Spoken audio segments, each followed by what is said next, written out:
हरे ज्ञानतिमिरन्धस्य ज्ञानाञ्जनशलाकया चक्षुः उन्मिलितं येन तस्मै श्रीगुरवे नमः। श्रीचैतन्यमनोभीष्टं स्थापितं येन भूतले स्वयं रूपकदा मह्यं ददाति स्वपदान्तिकम्।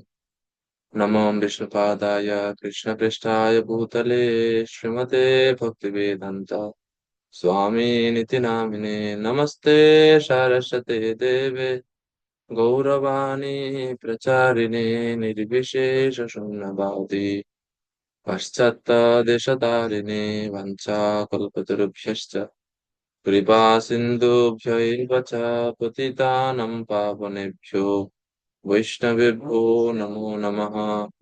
हे कृष्णा करुणा सिन्धु दीनबन्धु जगत्पते गोपेश गोपिका कान्त राधा कान्त नमस्तुते। तप्त काञ्चन गौरङ्गी राधे वृन्दावनेश्वरी वृषभानुसुते देवी प्रणमामि हरिप्रिये। नीलाचलनिवासाय नित्याय परमात्मने बलभद्र सुभद्राभ्यां जगन्नाथाय ते नमः। जय श्री कृष्ण चैतन्य प्रभु नित्यानंद श्री अद्वैत गदाधर शिवासादि गौर भक्त वृंद। हरे कृष्णा कृष्ण कृष्ण हरे हरे हरे राम राम राम हरे हरे। ओ नमो भगवते सुदेवाय। ओ नमो भगवते वासुदेवाय। ओम नमो भगवते वासुदेवाय। नमो विष्णुपादाय कृष्णमिष्टाय भूतले श्रीमते जय पिता तस्मै नमः नमः जय पिता के भगवते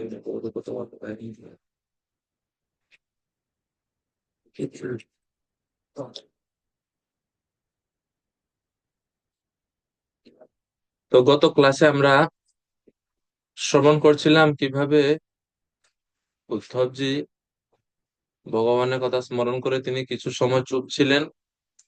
এরপরে তিনি ধীরে ধীরে বিদুরের জিজ্ঞাসিত প্রশ্নের উত্তর দেওয়া শুরু করলেন এবং তিনি ভগবানের বিভিন্ন লীলা স্মরণ করছেন এখন। তো আজকে আমরা 25 নম্বর শ্লোক থেকে পড়বো। দ্বিতীয় অধ্যায়ে 25 থেকে অধ্যায়ের শেষ পর্যন্ত তিনি আহ, ব্রজলীলা অর্থাৎ কৃষ্ণের বৃন্দাবনের মধ্যে বৃন্দাবনে কৃষ্ণের যে সমস্ত লীলা বিলাস গুলো সেগুলো এইখানে তিনি স্মরণ করছেন এক একটা লীলা। তো ওই লীলাগুলো জাস্ট উনি স্মরণ করছেন আর সংক্ষেপে সেই লীলাগুলো তিনি এখন এখন বর্ণনা করবেন। তো এই জন্য আমরা আর ওইটাকে এত বেশি ব্যাখ্যা করব না। এটা দশম স্কন্ধ যখন ভাগবতম পড়া হবে বা আপনারা অধ্যয়ন করবেন তখন ওইখানে বিস্তারিত বর্ণনা আমরা পাবো। উদ্ধবজি জাস্ট স্মরণ করছেন, ওনারা যা যা মনে আসছে সেগুলোই এখানে দেওয়া হচ্ছে। এবং পরের অধ্যায়ে কৃষ্ণের বৃন্দাবনের বাইরে যে সমস্ত লীলাগুলো সেগুলা তিনি স্মরণ করছেন। তো আমরা সেগুলো উদ্ধবজির সাথে সাথে আমরাও স্মরণ করব সংক্ষিপ্ত ভাবে।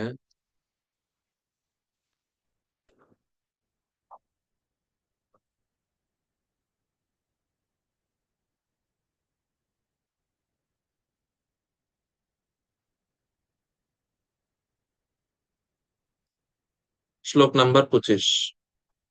তো ব্রজলীলা মানে কৃষ্ণের আবির্ভাব, কৃষ্ণ কিভাবে আবির্ভূত হন, তো সেই সেই সেই থেকে শুরু এখানে কৃষ্ণ। তো 25 নম্বর শ্লোকে বর্ণনা করা হচ্ছে যে কিভাবে ব্রহ্মাজি কর্তৃক প্রার্থিত হয়ে যখন ব্রহ্মাজি ভূমি দেবী ব্রহ্মাজির কাছে আসলেন পৃথিবীর ভার হরণের জন্য, তখন ব্রহ্মাজি ভূমি দেবী সহ সমস্ত দেবতাদেরকে নিয়ে ভগবানের কাছে প্রার্থনা করেন। তো এরপরে ভগবান শ্রীকৃষ্ণ এই জগতে আবির্ভূত হন। তো সেটাই 25 নম্বর শ্লোকে বর্ণনা করা হচ্ছে। वासुदेवस्य देवक्यं जातो भोजेन्द्र बन्धने चिकीर्षु भगवानस्य समाजाने समाजाने যেন অভিয়াচিতাঃ। পরমেশ্বর ভগবান শ্রীকৃষ্ণ পৃথিবীর কল্যাণের জন্য ব্রহ্মা কর্তৃক প্রার্থিত হয়ে ভোজরাজের কারাগারে বসুদেব পত্নী দেবকীর গর্ভে আবির্ভূত হয়েছিলেন। তো ভগবান আবির্ভাব, সে ভগবানের আবির্ভাব লীলা, সেটা তিনি স্মরণ করছেন উদ্ধবজি। আপনাদের কাছে জানতে চাচ্ছে, আসলে বলুন তো, আসলে কৃষ্ণ কোথায় আবির্ভূত হয়েছেন? স্বয়ং ভগবান শ্রীকৃষ্ণ এখানে বলছে বাসুদেবস্য দেবক্যাম জাত, দেবকী এবং বসুদেবের থেকে উনি বসুদেব এবং দেবকীর গর্ভ থেকে জাত। আসলে কৃষ্ণ কোথায় আবির্ভূত হয়েছে, এখানেই না অন্য কোথাও? হ্যাঁ, বিনয় প্রভু বলুন। প্রভু, আমি শ্রীমৎ গৌরবেন্দ্র স্বামী মহারাজের একটা বই পড়েছিলাম, শ্রীকৃষ্ণের আবির্ভাব রহস্য, এরকম কিছু বইটা। তো ওইখানে প্রভু আমি যশোদার গর্ভে আবির্ভূত হয়েছেন এটা পেয়েছিলাম। তাহলে এখন এখানে যে বলছে বাসুদেবস্য দেবক্যাম জাত, এটাকে ভুল বলছে ভাগবতমে? এখানে কেন এটা বলা হচ্ছে তাই? হ্যাঁ, আপনার কথা ঠিক, মহারাজও ঠিকই বলছেন, আবার এখানে যেটা বলছে এটাও তো ভুল হতে পারে না। তাহলে কিভাবে আমরা এটাকে ব্যালেন্স করবো? How to reconcile both statement? Krishna দেবকীর। প্রভু যশোদা যেটা, এটা হচ্ছে অন্তর। হ্যাঁ, হ্যাঁ প্রভু, বলুন বলুন। বলুন প্রভু, আপনি বলুন। না, কি বলতে চাচ্ছিলেন, শেষ করেন কথা, যে যশোদারটা। ওটা প্রভু অন্তর্নিহিত অর্থ, এটা মানে অন্তর্নিহিত, ওটা হচ্ছে মানে আহ আহ মুখ্য, অন্তর্নিহিত এটা অর্থ, গৌণ। মুখ্য, গৌণ। আর কেউ বলবেন, বলতে চান যে আসলে ভগবান আসলে কার পুত্র? এটা বড় একটা ডাউট।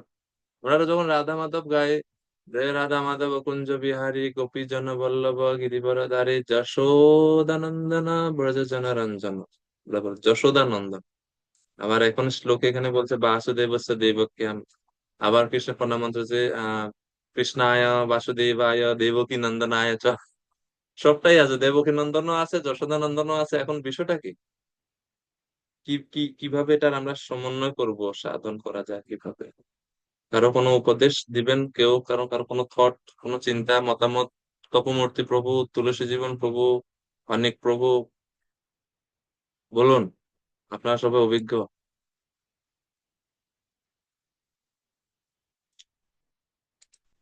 তপমূর্তি প্রভু বলবেন কি? আমি আনমিউট করার ইয়ে।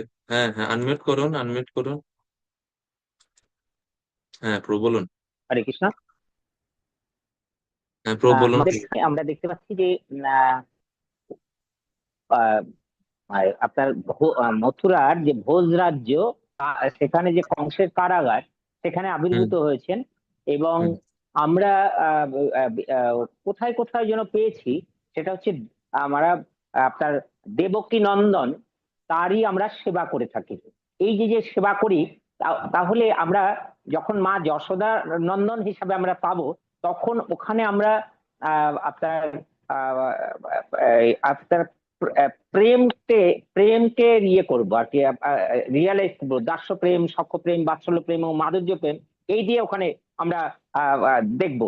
কিন্তু এখানে যখন আমরা মানে আপনার আবির্ভূত হচ্ছেন, সেখানে অবশ্যই কংসের কারাগারে আবির্ভূত হচ্ছেন, এবং তিনি দেবকী নন্দন রূপেই আবির্ভূত হয়েছেন, এটাই আমরা বলবো।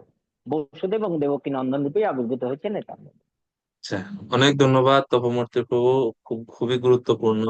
তাহলে আমরা কি বলতে পারি যে তাহলে তিনি দেবকী নন্দন, যশোদা নন্দন, এটা ভুলভাবে বর্ণনা বলা হয়েছে শাস্ত্রে? যশোদা নন্দন যে বলা একদমই হচ্ছে, না, তাহলে সেটাকে আমরা কিভাবে গ্রহণ করব? অবশ্যই যশোদানন্দন। কারণ হচ্ছে আজ উম, এইবার ওই যে সময়টায় আপনার কি পিতা বসুদেব যখন মাথায় করে নিয়ে যেয়ে আপনার নন্দ মহারাজের গৃহে গেলেন, সেই হ্যাঁ। সময় যে মায়াদেবী আবির্ভূত হয়েছিলেন, সেই সময় সেই মায়াদেবীর সঙ্গে যখন এক্সচেঞ্জ হচ্ছে, পরস্পর এক্সচেঞ্জ হচ্ছে, সেই সময় একটা লীলা আমরা বিভিন্ন জায়গায় জানতে পারি, যেখান থেকে আহ, দেবকীর আহ, আহ, আহ, ওই যে আপনার যশোদার যে সন্তান, সেই সন্তানের সাথে একটা কি যেন একটা সম্পর্ক, এটা আর কি কোথাও কোথাও যেন আছে। বিভিন্ন আপনার যারা পদকর্তা তারা বলেছেন, আমি সেটা সম্পূর্ণভাবে আর কি বিজ্ঞানসম্মত যেটা আমাদের ইসকনের পক্ষ থেকে বলতে পারি, সেটা এখনো আমি জানতে পারিনি, সেটা আপনার কাছ থেকে জানবো বা আপনাদের কাছ থেকে জানবো। না না, ঠিক আছে, তখন তাইলে যশোদা মায়ের তাহলে একটা কন্যা সন্তান হয়েছিল, এবং বসুদেব যখন কৃষ্ণকে নিয়ে আসছে তখন এনাদের মধ্যে এক কিছু এক্সচেঞ্জ হয়েছে, এরকম কিছু, তাই না প্রভু? এরকম। অনেক ধন্যবাদ এবং তখন আমাদের ইসকনের পক্ষ থেকে কিভাবে বলা হবে এইটা জানতে চাই। ঠিক আছে, ধন্যবাদ প্রভু। বিনয় প্রভু পরে হ্যান্ড রেজ করছিলেন প্রভু। প্রভু বলুন, কি বলতে চাচ্ছেন? হ্যাঁ প্রভু, আমিও এরকম গৌরাঙ্গ প্রভু ক্লাসে শুনেছিলাম এই কৃষ্ণ জন্মাষ্টমী। তো এখানে প্রভু বলছেন যে যেহেতু দেবকীর গর্ভে প্রথম যে 8টি সন্তান উৎপাদন হয়েছে, এরা নাকি একটা লীলা বলছিলেন। তো এরা 8জন হচ্ছে পূর্ব জীবনে এরা মানে অসুর আটজন? ছিলেন, একটা লীলা আটজন না, বিশাল বড় 6 জন, একটা লীলা 6 জন। হিরণ্যকশিপু। 6 জন। সরি, 6জন, 6জন। তো এরা এরা এরা অসুর ছিল, হিরণ্যকশিপুর গর্ভাসুর। এটা সম্পর্কে লাগে আর কি অনেক। হ্যাঁ, তার ফলে কি হয়েছে, এবং এই 8জন, এই 6জন আসার ফলে এই গর্ভটা একটু অশুদ্ধ হয়ে গেছিল। তো এখানে প্রথমে বলরাম আসেন, বলরাম এসে সেই জায়গাটাকে মানে পবিত্র করেন গর্ভকে। আর আহ, আম, যশোদার গর্ভে এসেছেন প্রভু, কিন্তু ওখান থেকে স্থানান্তরিত হয়ে গেছেন দেবকীর ও ঘরে, পরে আচ্ছা, স্থানান্তর হয়েছেন, তাহলে কিন্তু আবির্ভূত হয়েছেন যশোদা গর্ভ থেকে দেবকীর দেবকীর গর্ভে স্থানান্তরিত হয়েছেন, সেটাই বলতে চাচ্ছেন যে যশোদা তো গর্ভ না থেকে না এটা দেবকীর গর্ভে স্থানান্তরিত হয়েছে?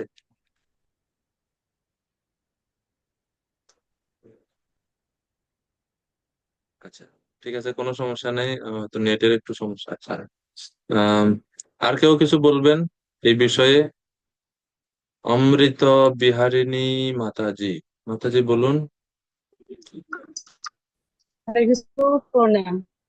আমি প্রবচনে শুনেছি, একটুখানি জানি না সঠিক কিনা, দেবকী নন্দনকে যখন মহারাজ যখন ওই যশোদা মায়ের ওখানে নিয়ে গেছিলেন, তখন কন্যা সন্তানটাকে মায়াদেরকে নিয়ে এসেছিলেন, কিন্তু ওইখানে মানে আর একটা পুত্র সন্তান ছিল, তার সাথে একসাথে মিলিত হয়েছিলেন, এরকম একটা আমি শুনেছিলাম। আচ্ছা, অনেক সুন্দর, ধন্যবাদ মাতাজি। এই হ্যাঁ, কৃষ্ণ আপনার দেবকী নন্দন তা ওইখানে এই পুত্র সন্তান এটা কোত্থেকে আসছে যশোদা মায়ের এখানে? না, আপনার মা কথা ঠিক আছে, যশোদার ওখানেও যেটা একটা শ্রবণ পুত্র করেছে। সন্তান ছিল। তো মোটামুটি আপনারা সবাই জানেন বিষয়টা, শ্রবণ করছেন অবশ্যই বিভিন্ন সময় বিভিন্ন ভক্তদের মহারাজের কাছে, মানে জানা আছে। আমি জাস্ট মানে একটু বুঝতে চাচ্ছিলাম যে আপনারা মোটামুটি সবাই জানেন ভক্তরা এখানে। আর কেউ কিছু বলবেন? মাতাজির নাম কি কমল লক্ষ্মী, না নাকি পুরো নামটা কি? কমল লক্ষ্মী? আমি তো হ্যাঁ, উচ্চারণ। কমলাক্ষী, ও, কমলাক্ষী রেবতী দেবী দাসী। কমলাক্ষী। আচ্ছা আচ্ছা, আচ্ছা, ঠিক আছে, ঠিক আছে। তো আমি ওই যখন পড়তেছিলাম আপনাদের এই ক্লাসের আগে যে ভগবান বসুদেবস্য দেবক্যম জাতো ভোজেন্দ্র বন্ধনে চিকিৎসু ভগবানস্য সম সম সম অজেনাভিয়াচিতঃ। এটাকে এখানে রাখা উচিত ছিল। রেখে দিই। হ্যাঁ হ্যাঁ। তো একটু আমি বুঝতে চাচ্ছিলাম যে আসলে কি বিষয়টা। হ্যাঁ। আর আমাদের সুধা সিন্ধু প্রভু প্রভু বলবেন যে আসলে কৃষ্ণ যশোদানন্দন না দেবকী নন্দন, স্বয়ং ভগবান শ্রীকৃষ্ণ যশোদানন্দন না দেবকী নন্দন, বা এই বিষয়ে যে আমরা যখন কথা বলছি সবাই, হ্যাঁ, আপনার অভিমত কি প্রভু বলুন? হরে কৃষ্ণ। ধন্যবাদ, প্রণাম। তো প্রভু, আমার মন্তব্য হচ্ছে দুটাই ঠিক। আমরা আচ্ছা, যেমন যেমন গাই যশোদানন্দন ব্রজজন রঞ্জন, তো এটাও হ্যাঁ, ঠিক আছে। আবার এখানে লেখা দেবকী পুত্র, এটাও ঠিক আছে। ধন্যবাদ। তা এর মানে উভয়টাই ঠিক। তো কিভাবে এটা আমরা এটাকে তাহলে কি কৃষ্ণ কি উভয় জায়গাতে আবির্ভূত হয়েছিলেন? চলেন আমরা এই বিষয়ে একটু একটু খোঁজ নিয়ে আসি।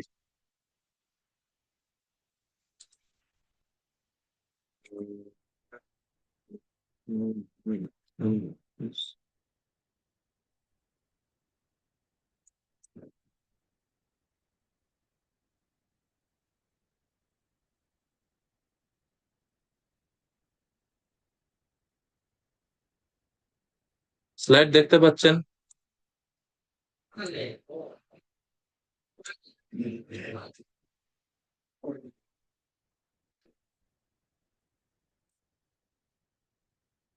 তো এখানে এই ভগবান শ্রীকৃষ্ণের আবির্ভাব লীলা, কৃষ্ণের জন্মাষ্টমীর সম্বন্ধে আমি একবার স্লাইড এটা তৈরি করছিলাম, তো আপনাদের দেখাই। ভগবান শ্রীকৃষ্ণের বংশ বৃষ্ণি বংশ। তো এটা হচ্ছে বসুদেব, ওনার বংশ, আর এটা হচ্ছে নন্দ মহারাজের বংশ। তো মহারাজ দেবমীর, ওনার দুইজন স্ত্রী ছিল। প্রথম স্ত্রী ছিল ক্ষত্রিয় বংশের, আর দ্বিতীয় স্ত্রী ছিল বৈশ্য বংশের, মহারাজ দেবমীর। ক্ষত্রিয় বংশের যে স্ত্রী, ওনার থেকে জন্মগ্রহণ করেন শূরসেন, তিনি ক্ষত্রিয়।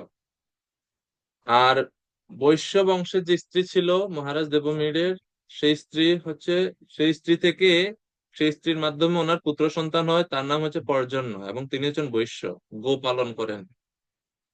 শূরসেনের, সেই শূরসেন ক্ষত্রিয় বংশের পরবর্তীতে বসুদেবজি আসেন, আর পর্জন্য ওনার বংশে আসেন নন্দ মহারাজ। নন্দ মহারাজদের ওনারা ছিলেন 5 ভাই: উপানন্দ, অভিনন্দ, নন্দ, সনন্দ এবং নন্দন। তাইলে আমরা যদি বসুদেব এবং নন্দ মহারাজের সম্পর্কটা দেখি, এই দুইজনের মানে আরেকটু যদি পিছনে যদি যাই, এনারা কিন্তু মানে দুইজনই ভাই। হ্যাঁ। আর নন্দ মহারাজের 5 ভাই, নন্দ মহারাজ কিন্তু ভাইদের মধ্যে বড় ছিলেন না, কিন্তু তারপরেও ওনাকে রাজা হিসেবে প্রতিষ্ঠিত করা হয়েছিল। উপানন্দ, অভিনন্দ, নন্দ, সনন্দ এবং নন্দন, এনারা হচ্ছে নন্দ মহারাজের 5 ভাই। তো দুইজনে ভাই, এগুলো এক। আর নন্দ মহারাজের সাথে, এদিকে যেহেতু নন্দ মহারাজ ছিলেন বৈশ্য গোপ জাতি, তো ওনার সাথে বিবাহ হয় সুমুখ গোপ, ইনি আবির প্রজাতির গোপ ছিলেন। সুমুখ, ওনার কন্যা হচ্ছে যশোদা মাতা। যশোদা মাতা এবং নন্দ মহারাজ, ওনাদের মাধ্যমে যশোদানন্দন শ্রীকৃষ্ণ, ওনার আবির্ভাব হয় যশোদানন্দ। তা আবির্ভাব লীলাটা এরকম বর্ণনা করা হচ্ছে যে, এভাবে যে উপানন্দ মহারাজ নন্দ মহারাজকে গোপদের প্রধানের দায়িত্ব হস্তান্তর করেন। প্রথমে মহারাজ ছিলেন উপানন্দ, পরেও তিনি নন্দ মহারাজকে দায়িত্ব হস্তান্তর করেন, গোপ জাতির প্রজাতির প্রধান হিসেবে ওনাকে প্রতিষ্ঠিত করেন। দীর্ঘদিন ধরে ওনাদের কোনো সন্তান হয় না। নন্দ মহারাজ যশোদা মাতার পরে ওনারা পুত্র কামেষ্টির যজ্ঞ করেন, কিন্তু তাতেও কোনো ফল হয়নি। কেন এত সমস্ত যজ্ঞ করেও নন্দ মহারাজের এই পুত্র পাওয়ার ইচ্ছাটা পূর্ণ হচ্ছিল না? কারণ বর্ণনা করা হচ্ছে যে সেই সমস্ত যজ্ঞ ব্যর্থ হয়েছিল কারণ নন্দ মহারাজ কোনো সাধারণ সন্তান প্রার্থনা করেনি। সাধারণ যদি কোনো নীতি সাধারণত পুত্র সন্তান কামনা করলে পুত্র হয়ে যেত পুত্র কামেষ্টি যজ্ঞ করলে, কিন্তু তিনি প্রার্থনা করছেন সর্বতো বিচিত্রায় পুত্রায় চিত্তম কল্পতে। তিনি অত্যন্ত বিচিত্র, বিশেষ এক পুত্র সন্তানের প্রার্থনা করছিলেন নন্দ মহারাজ, যেই জন্য এত সমস্ত যজ্ঞ করেও ওনার ইচ্ছা পূর্ণ হচ্ছিল না, কোনো পুত্র সন্তান হচ্ছে না। তো একদিন নন্দ মহারাজ স্বপ্ন দেখেন। স্বপ্নটা হচ্ছে এটা: শ্যামশ্চঞ্চলচার দীর্ঘ নয়নো বালস্তবাঙ্কস্থলে দুগ্ধ দুগ্ধোদ্গারিপপয়োধরে স্ফুটমসো ক্রীড়ন মায়া লোক্যতে স্বপ্নস্তৎ কিমুজাগরঃ কিমথ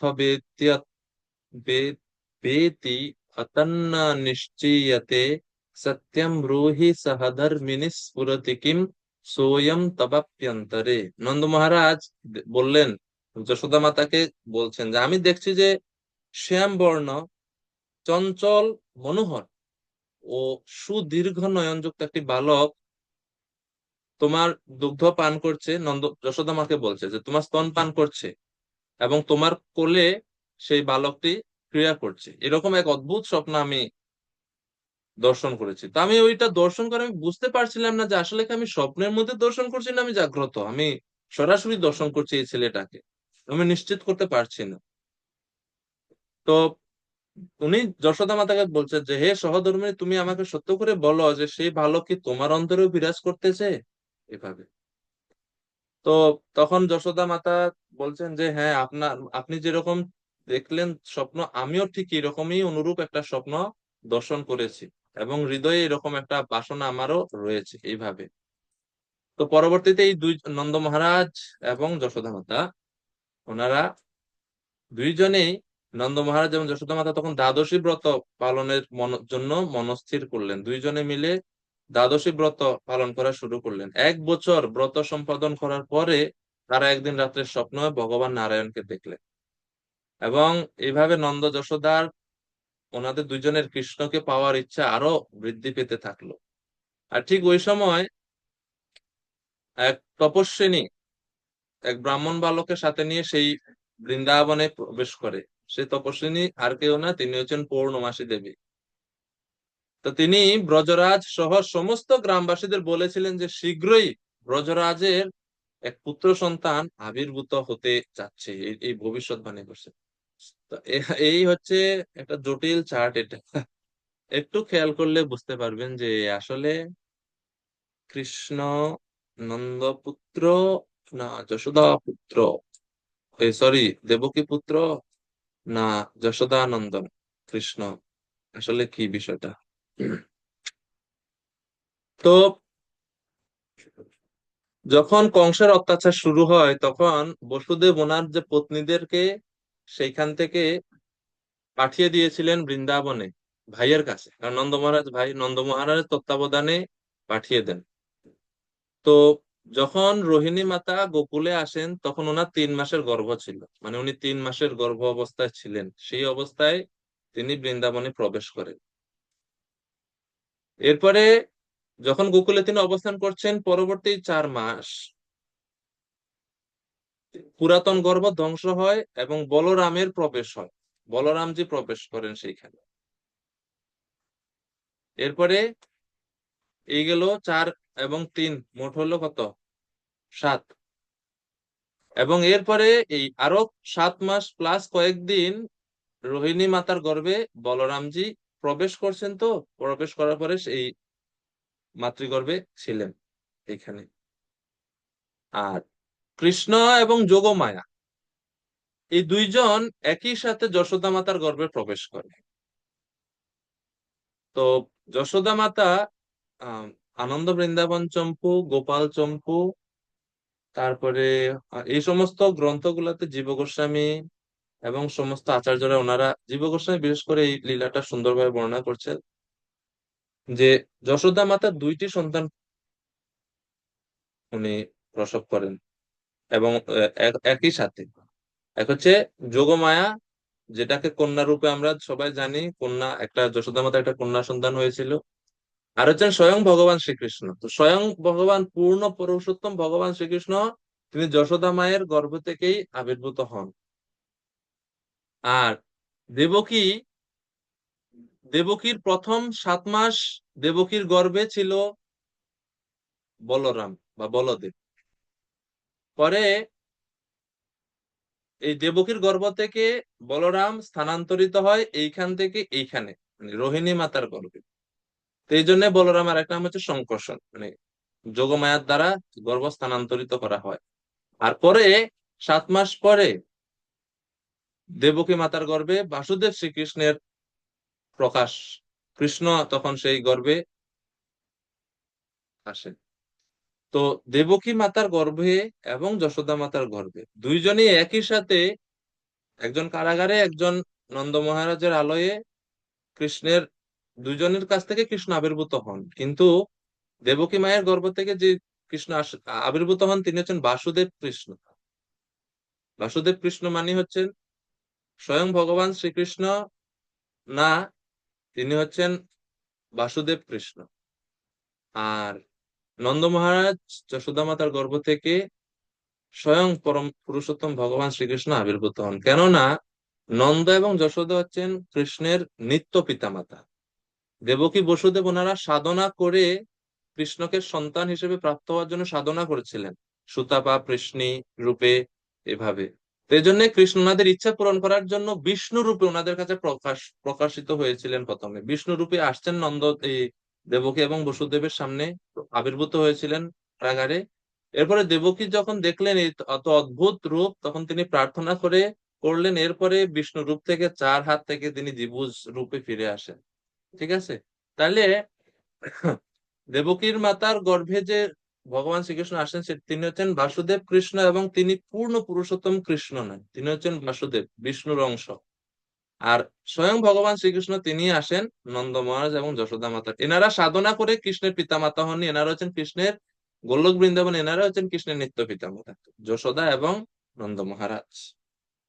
এটাই এখানে বর্ণনা করা হচ্ছে। তো এখন পরবর্তী লীলা আমরা সবাই জানি যে মাতা যশোদা মাতা যখন প্রসব বাচ্চা এই দুইটি সন্তান ছিল এখানে, এই ওই পাশে একটা আছে আর এই পাশে একটা আছে। তো যশোদা মাতা তখন যোগ নিদ্রার দ্বারা, যোগমায়া দ্বারা তিনি অজ্ঞান ছিলেন, তিনি দেখেননি কয়টি সন্তান হয়েছিল। তখন ওনার ওই অবস্থায় বসুদেবজি মথুরা থেকে যমুনা নদী পার করে আসছেন। এসে বসুদেব ও যোগমায়ার দ্বারা তিনিও দেখেনি দুইটা সন্তান। অন্ধকার রাত্রি, ঝড় হচ্ছিল, তিনি এসে ওনার পুত্র সন্তানকে রাখেন এবং একপাশে দেখেন যে একটা কন্যা সন্তান। তিনি কন্যা সন্তানকে নিয়ে ওনার যে কৃষ্ণ আছেন ওনার কৃষ্ণকে রেখে গেছেন একপাশে, রেখে উনি কন্যা সন্তান নিয়ে চলে গেছে। উনি দেখেননি আরেকটা পুত্র সন্তান যে ওইখানে ছিল, সেটা তিনি দর্শন করেননি, বুঝতে পারেননি সেটা। আর যখন বসুদেব এই কন্যা সন্তান নিয়ে চলে যাচ্ছে, তখন ওই দুই কৃষ্ণ একসাথে মার্জ হয়ে গেছে। মানে বসুদেব কৃষ্ণ যিনি ছিলেন ইনি নন্দনন্দন কৃষ্ণের মধ্যে প্রবেশ করছে, যেহেতু তিনি হচ্ছেন মূল, তো মূলের মধ্যে প্রবেশ করছে। আর তখন এই জন্য আচার্যরা বর্ণনা করছেন যে অসুর মারণ স্বয়ং ভগবানের কাজ না, কৃষ্ণ পূর্ণ পুরুষোত্তম, ইনি কেন অসুর বধ করবে, এনার আবার সরাসরি অসুর বধ করা লাগে? তো ওই যে কৃষ্ণের মধ্যে যে বাসুদেব কৃষ্ণ রয়েছেন, তিনি আসলে অসুর বধ, সৃষ্টি স্থিতি কাজ, এগুলো সবগুলো উনি করছেন। আর স্বয়ং ভগবান শ্রীকৃষ্ণ ইনি শুধুমাত্র গোপসখাদের সাথে খেলছেন, আর ননি মাখন যা আছে এগুলো সব চুরি করছেন আর আনন্দ উৎসব করছেন। ইনি ওই মারামারি কাটাকাটির মধ্যে নাই। তিনি কোনো মারামারি, এই ঝগড়া এগুলোর মধ্যে তিনি নাই। এই সবগুলো কাজ করছে ওই যে কৃষ্ণের মধ্যে যে বসুদেব কৃষ্ণ আছেন, উনি এই সমস্ত কার্য করছেন। এবং যখন অক্রুর কৃষ্ণ বলরামকে নিতে আসছেন, তখন ওই অক্রুর ঘাটে সেখানে যে ঘটনাটা ঘটে, যে কৃষ্ণ কখনো বৃন্দাবন ত্যাগ করে যায় না। ব্রজবাসীদের ভালোবাসার প্রতি এত মানে আবদ্ধ হয়ে গেছেন, কৃষ্ণ কখনো বৃন্দাবন ত্যাগ করে, বৃন্দাবনম পরিত্যজ্য পাদম একম না গচ্ছতি, কৃষ্ণ কখনো বৃন্দাবন ত্যাগ করে এক পাশ বাইরে যায় না। তো কৃষ্ণ অক্রুর কাকে নিয়ে গেলেন, কোন কৃষ্ণ বলরামকে নিয়ে গেলেন? তো বলছে যে ওই যে কৃষ্ণের মধ্যে যে বসুদেব যে কৃষ্ণকে রেখে গেছেন, সেই কৃষ্ণের অংশ নিয়ে তিনি মথুরাতে প্রবেশ করলেন, কংসর কারাগারে সেখানে গেলেন, ওই সমস্ত লীলাবিলাস করলেন। আর স্বয়ং ভগবান শ্রীকৃষ্ণ তিনি বৃন্দাবনেই থেকে গেছেন, তিনি বৃন্দাবন ত্যাগ করে যায় না। তো কৃষ্ণের লীলাটাও দুই প্রকারের। এটা আকাশযোগা কে করতেছে? কৃষ্ণ লীলা, কৃষ্ণ একটা হচ্ছে প্রকট লীলা, একটা হচ্ছে অপ্রকট লীলা। যদিও ব্রজবাসীরা যখন দেখলেন যে অক্রুরকে কৃষ্ণ নিয়ে যাচ্ছে, এটা দেখে সবার মনের মধ্যে এটা স্থির হয়ে গেছে, কৃষ্ণ তো এখন আমাদেরকে ছেড়ে চলে গেছেন। আসলে কৃষ্ণ যায়নি, কৃষ্ণ বাহ্যিক ভাবে এটা দেখাইছেন সবাইকে যে আমি চলে যাচ্ছি, কিন্তু আসলে কৃষ্ণ তখনও ছিল বৃন্দাবনে। আর গোপীদের সাথে তিনি তখনও লীলাবিলাস করতেন। কিন্তু ঘটনা হচ্ছে, যখন কোনো আহ গোপ সখা বা গোপীদের সামনে কৃষ্ণ আবির্ভূত হতেন, তখন তারা ভাবতো আমি হয়তো স্বপ্ন দেখতেছি, আমি এত বেশি কৃষ্ণ কথা চিন্তা করি, এই জন্য মনে হয় কৃষ্ণর কথা আমি স্বপ্ন দেখতেছি বা কল্পনায় দেখতেছি কৃষ্ণ আমার সামনে। আসলে কৃষ্ণ তো চলে গেছে নকুলের সাথে, কৃষ্ণ এখন এখানে কিভাবে থাকবে? তো কৃষ্ণ ছিল সবসময় বৃন্দাবনে, কিন্তু তারা কৃষ্ণের ওই যে দেখছে কৃষ্ণ চলে যাচ্ছে, ওইটাকে তারা মাথার মধ্যে সেট করে রাখছেন যে কৃষ্ণ তো আমাদেরকে ছেড়ে চলে গেছে। তো এই যে বিরহটাতে এত মগ্ন থাকতেন যে কৃষ্ণ সামনে আছে। যশোদা মাতা যখন কৃষ্ণকে ডাকতো, খাওয়ার আগে কৃষ্ণকে ডাকতো, কৃষ্ণ আসতেন, আহারও মানে যশোদা মায়ের হাতে খাবারও গ্রহণ করতেন। তো যশোদা মাতা ওই প্রেমের আতিশয্যে ভাবতেন যে কৃষ্ণ তো চলে গেছেন, এটা আমার মনের ভুল কল্পনা হয়তো। তো এই হচ্ছে আহ মূল পার্থক্য। এই জন্য বলা হচ্ছে যে কৃষ্ণ স্বয়ং ভগবান শ্রীকৃষ্ণ তিনি যশোদা নন্দন, আর আমরা গৌড়ীয় বৈষ্ণবরা আমরা দেবকী নন্দনের আরাধনা করি না, আমরা যশোদা নন্দন শ্রীকৃষ্ণের আরাধনাটাই করি। আরাধ্য ভগবান ব্রজেশ তনয়া তদ্ধাম বৃন্দাবনম। মহাপ্রভুর মত হচ্ছে এটা যে আরাধ্য ভগবান, আমরা কোন ভগবানের আরাধনা করব? আরাধ্য ভগবান ব্রজ ঈশ তনয়া। ব্রজ মানে বৃন্দাবন, বৃন্দাবনের যিনি রাজা, বৃন্দাবনের রাজা কে? নন্দ মহারাজ। নন্দ মহারাজের যে তনয় অর্থাৎ নন্দন নন্দন কৃষ্ণ যিনি, ওনার আরাধনা আমরা করি। এবং তিনি কোথায় থাকেন? তদ্ধাম বৃন্দাবনম রম্যা কাচিত উপাসনা ব্রজবধূ বর্গেন ইহা কল্পিতা। এবং কি পন্থায় আমরা ওনার উপাসনা করব? যেটা ব্রজ গোপিকারা যেইভাবে ওনাকে ওনার সেবা করতেন, যে মনোভাব নিয়ে, সেই মনোভাব নিয়ে। এটা হচ্ছে বিষয়। তো এটা হচ্ছে এক্সাক্ট তিথি গোপাল চম্পু থেকে। গোপাল চম্পু দুই ভাগ, পূর্ব চম্পু উত্তর চম্পু। তো পূর্ব চম্পুতে বর্ণনা করছে অষ্টবিংশশ্চতুর্যুগে কলিশিরা সম্যর্দ বৈবস্বতে ভদ্রান্ত বহুলাষ্টমী মনোবিধো পুত্রে বিধুরুদ্গমে যোগো যোগে হর্ষণনম নিশুদ্ধ বিদিবে পূর্ণঃ পরঃ শ্রী বিদুঃ নন্দ নন্দ বধু মুদে স্বয়ং উদয়িত আহ্নায় ধুন্বন্তমঃ। আমরা অনেক সময় এই একটা প্রমাণ আমরা বুঝতে পারি না। অনেক সময় আমরা সবসময় বলি যে বৈবস্বত মন্বন্তরে অষ্টবিংশ চতুর্যুগে কলির শেষ দ্বাপরের শেষ সময়ে স্বয়ং ভগবান শ্রীকৃষ্ণ, স্বয়ং কৃষ্ণ আবির্ভূত হবে। অন্যান্য যুগে স্বয়ং ভগবান শ্রীকৃষ্ণ আসেন না, বসুদেব কৃষ্ণ আসেন, স্বয়ং পরম পূর্ণ পুরুষোত্তম ভগবান শ্রীকৃষ্ণ আসেন না, আমরা বলি। কিন্তু এই শ্লোকটা কিন্তু আমরা খুঁজে পাই না যে আসলে এটা কোন জায়গায় লেখা আছে। আমরা যে বলছি এই শ্লোকটা কোথায় আছে যে অষ্টবিংশ চতুর্যুগে। চৈতন্য চরিতামৃতের বাংলা অনুবাদ আছে, অষ্টবিংশ চতুর্যুগে দ্বাপরের শেষে ব্রজের সহিত হয় কৃষ্ণের প্রকাশ, এইভাবে আছে। কিন্তু মূল শ্লোকটা কোথাও আমরা পাচ্ছি না। কিন্তু এইটা হচ্ছে এইখানে গোপাল চম্পুতে এই শ্লোক, এখানে এটা পুরো ডিটেলস দিচ্ছে যে বৈবস্বত মন্বন্তরে অষ্টবিংশ চতুর্যুগে কলিশির সংমর্দন করিয়া, মানে কলিশির সংমর্দন মানে হচ্ছে কলির কলুষতাকে ধ্বংস করে কলির প্রথম ভাগ পরাভব করে ভাদ্র মাসের অন্তর্গত কৃষ্ণপক্ষের অষ্টমী তিথিতে বুধবারে না, তো কৃষ্ণ আবির্ভূত হয়েছেন বুধবারে। হ্যাঁ, বুধবারে চন্দ্রের উদয় হলে হর্ষ নামক যোগে দোষ স্পর্শ রহিত রোহিণী নক্ষত্রে আনন্দদায়ক অথচ পূর্ণ পুরুষ পরমেশ্বর শ্রীকৃষ্ণচন্দ্র শ্রী কি লেখছে নন্দ মহারাজ হবে, নন্দ মহারাজের পত্নী শ্রী যশোদা দেবীর প্রীতিবর্ধনের জন্য কৃষ্ণপক্ষ অষ্টমীর অন্ধকার নাশ করে অথবা পুত্র উৎপত্তির অভাবজনিত শোক দূর করে স্বয়ং শীঘ্র প্রাদুর্ভূত হইলেন। কঠিন অনুবাদ, সাধু ভাষায় লেখা। তো পরে আর আমরা না যাই, আমাদের উদ্দেশ্য হয়ে গেছে। তো এটা হচ্ছে সেই প্রমাণ, কৃষ্ণ আবির্ভাবের সময় নির্দিষ্ট করে এখানে দেওয়া আছে। তা এখন বুঝতে পারছেন সংক্ষিপ্ত ভাবে, আমরা পুরো বিস্তারিত তো আলোচনা করা সম্ভব না, সংক্ষেপে বুঝতে পারছেন যে আসলে স্বয়ং ভগবান শ্রীকৃষ্ণ কোথায় আবির্ভূত হয়েছিল। হ্যাঁ বিনয় প্রভু। প্রভু আমি একটা জিনিস আমার এখন হঠাৎ করে মনে পড়লো, প্রভু একটা ইনক্লুড করে দিন প্রভু। আমরা যে গোপী গীতে যে প্রথমে গাই জয়তে দিকম জন্ম না ব্রজ, হুম। ভগবানের জন্ম ব্রজে জয়াতি, হয়েছে তাহলে। হ্যাঁ অবশ্যই ব্রজে হয়েছে। জয়াতি ধিকম, ওকে। যাই হোক, তারপরে তুলসী জীবন প্রভু।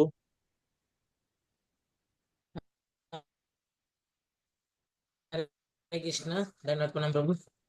তো প্রভু এই যে কনফিউশন, এটা আমাদের বহু বছরের কনফিউশন মানে বলে চলে।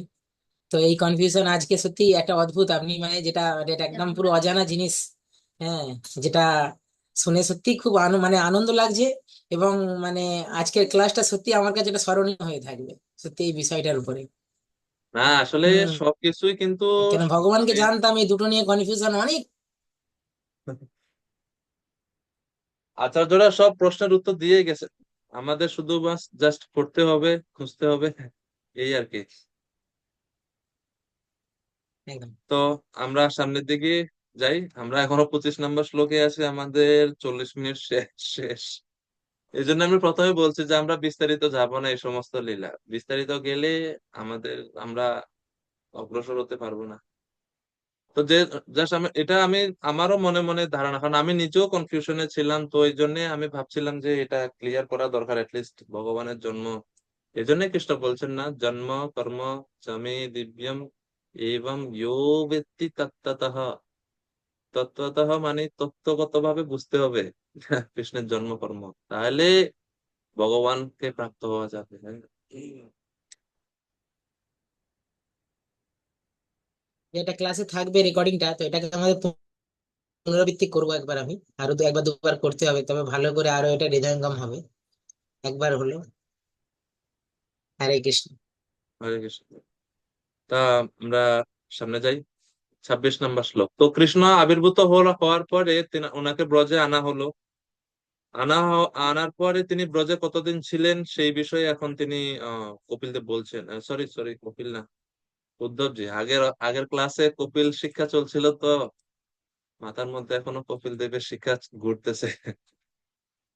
যাই হোক, শ্লোক নাম্বার 26। ততো নন্দ ব্রজমিতা পিত্রা কংসাদ বিভপ্যতা একাদশ সমাস্তত্র গূঢ়র্চি সবলো সবলাবসৎ।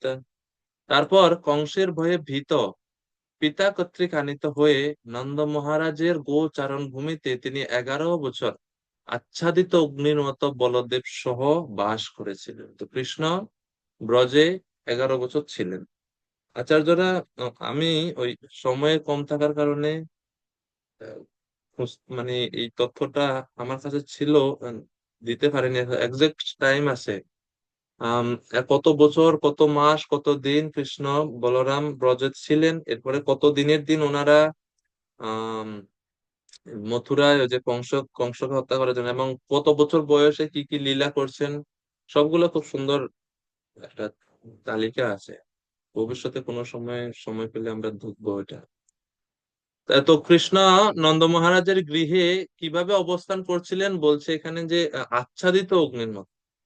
নন্দ মহারাজ যশোদা মাতার এই কৃষ্ণকে লুকিয়ে রাখতেন বলতে, আচ্ছাদিত মানে হচ্ছে কংস যাতে বুঝতে না পারে যে বসুদেবের সন্তান ওইখানে বৃন্দাবনে আছে, এটা যাতে জানতে না পারে, এই জন্য নামকরণ অনুষ্ঠানটাও লুকিয়ে করা হয়, কোনো জাঁকজমক হয় নাই। হ্যাঁ, গর্গাচার্য গেছেন। আপনারা জানেন কৃষ্ণের নামকরণ কোথায় হয়েছিল, কোন অডিটোরিয়ামে হয়েছিল, বা কোন এর কোনো বিখ্যাত জায়গায় হয়েছিল কৃষ্ণের নামকরণ? কৃষ্ণের নামকরণ হচ্ছেন গোশালাতে। নন্দ মহারাজের গোশালা ছিল, গর্গাচার্যকে ডেকে নিয়েছেন, আর নন্দ মহারাজ ওনার দুই পুত্র কৃষ্ণ বলরামকে হাতে ধরে নিয়ে চলে গেছেন, আর গোশালায় বসে গর্গাচার্য লুকিয়ে এই দুজনের নামকরণ করছেন গোশালায়, যাতে বুঝতে না পারে অন্যরা কেউ এইভাবে। তো এই জন্য বলছে আচ্ছাদিত অগ্নির মতো। তো কেন কৃষ্ণকে মথুরা থেকে বৃন্দাবনে আনা হয়েছিল? আর ভক্তদের বাসনা পূর্ণ করার জন্য। এবং বসুদেব কংসের ভয়ে ভীত ছিলেন, এই জন্য আনা হয়েছিল। নন্দ মহারাজের আহ না সরি, এই সমস্ত কারণে আনা হয়েছিল। এই জন্য বাইরের জগতে সবার কাছে কৃষ্ণ দেবকী এবং বসুদেব তো নয়, কিন্তু যারা ভগবানের নিকটজন, হ্যাঁ, গৌড়ীয় বৈষ্ণবদের কাছে কৃষ্ণ হচ্ছেন যশোদাতনয়। তো বৃন্দাবনে কৃষ্ণ আর কি কি লীলা বিলাস করছেন, তো পরে আরো স্মরণ করছেন উদ্ধবজি। গোবৎসচারণ লীলা। বরিত বৎস বৎস্যাশ্চারয়न् ব্যহরৎ বিভু যমুনোপবনে ক্রীজাদ্বিজা সংকুলিতাংঘ্রিপে। সর্বশক্তিমান ভগবান তার শৈশবে গোপ বালক এবং গোবৎসে পরিবৃত হয়ে পক্ষীকুলের কাকলি কুজনে মুখরিত ঘন বৃক্ষ সংকুল যমুনা তটের উপবনে বিচরণ করতেন। তো কৃষ্ণ কিভাবে শৈশবে যমুনা তীর বনচারী, আমরা বলি না যমুনা তীর বনচারী, তো সেই যমুনা তীরে কিভাবে লীলা বিলাস করতেন গোপসখাদের সহ গাভীদের সহ, সেই বিষয়ে বলছে। পাখিদেরকে বলা হয় দ্বিজ। পাখিদেরকে কেন দ্বিজ বলে জানেন? পক্ষী, দেখেন শব্দ অর্থে লেখা আছে দ্বিজ মানে হচ্ছে পক্ষু, পক্ষী পক্ষী। দ্বিজ শব্দের ব্যাখ্যা দ্বিজ মানে ব্রাহ্মণদেরকেও বলা হয় দ্বিজ। আবার আমাদের যে দাঁত আছে না, দাঁতকেও দ্বিজ বলা হয়। দ্বিজ মানে হচ্ছে যা দুইবার জন্ম হয়, এই জন্য তাকে বলে দ্বিজ। দ্বিজ মানে দুইবার যার জন্ম হয়। ব্রাহ্মণকে দ্বিজ বলা হয় এই কারণে যে মা পিতামাতার কাছ থেকে আমাদের একবার জন্ম হয়, আর যখন আমরা সদ্গুরুদেবের কাছ থেকে গায়ত্রী মন্ত্র প্রাপ্ত হই তখন আমাদের দ্বিতীয় জন্ম হয়। ব্রাহ্মণ দীক্ষা মানে হচ্ছে দ্বিতীয় জন্ম, এই জন্য ব্রাহ্মণকে বলা হয় দ্বিজ। ঠিক আছে, তথা দীক্ষা বিধানেন দ্বিজত্বম জায়তে নৃণাম, হরিভক্তি বিলাসে সনাতন গোস্বামী বলছেন। তো ব্রাহ্মণদেরকে এই জন্য দ্বিজ বলা হয়। আর পাখিদেরকে কেন দ্বিজ বলা হচ্ছে? তারা কি ব্রাহ্মণের মতো নাকি? তো বর্ণনা করছে যে পাখিদেরও দুইবার জন্ম হয়। কিভাবে দুইবার জন্ম হয়? একবার তারা পাখিদের একবার ডিম আকারে তারা তারা জন্মগ্রহণ করে, মানে আহ, মা পাখি থেকে ডিম আকারে তারা এই পৃথিবীতে আসে। আর এরপরে আবার ডিমের উপরে যখন তা দেওয়া হয় তখন আবার ডিম ফুটে আরেকবার বের হয়। এই জন্যে পাখিদেরকে বলা হয় দ্বিজ। আমাদের দাঁত একবার উঠে, উঠে আবার পড়ে, পড়ে আবার উঠে, দ্বিতীয়বার জন্ম হয়, এই জন্য দাঁতকেও বলা হয় দ্বিজ। দ্বিজ। দ্বীপ শব্দের অর্থ কি জানেন? আচ্ছা, দ্বিজ তো গেল, আমি জাস্ট এমনিতেই সংস্কৃত শব্দের অর্থ জানার চেষ্টা। দ্বীপ কেন বলা হয়? দ্বীপ মানে কি কেউ বলতে পারে? দ্বীপ, আমরা বলি না দ্বীপ, দ্বীপ মানে কি? কেন এটাকে দ্বীপ বলে? এমনিতে তো আমরা দ্বীপ বলি না, আইল্যান্ড, এরকম বলি না। আইল্যান্ড যেগুলা দ্বীপ, দ্বীপ থাকে মানে আহ, জল থাকে পাশে, আর মাঝখানে যে যদি স্থলভাগ স্থল থাকে সেটাকে আমরা বলি দ্বীপ। ঠিক আছে না, দ্বীপ। তো এটাকে দ্বীপ বলা হয় এই কারণে যে আহ উভয় পাশে তার জল থাকে। স্থল, এই যে মাটির সব দিকে জল থাকে, দুই পাশে জল থাকে, আর মাঝখানে মাটি। তো দুই পাশ থেকে সে পিবতী, মানে জল গ্রহণ করে মাটি, এই জন্য এটাকে বলা হয় দ্বীপ। আর হাতিকেও দ্বীপ বলে। হাতিকে দ্বীপ বলে এই কারণে হাতি দুইবার জল পান করে।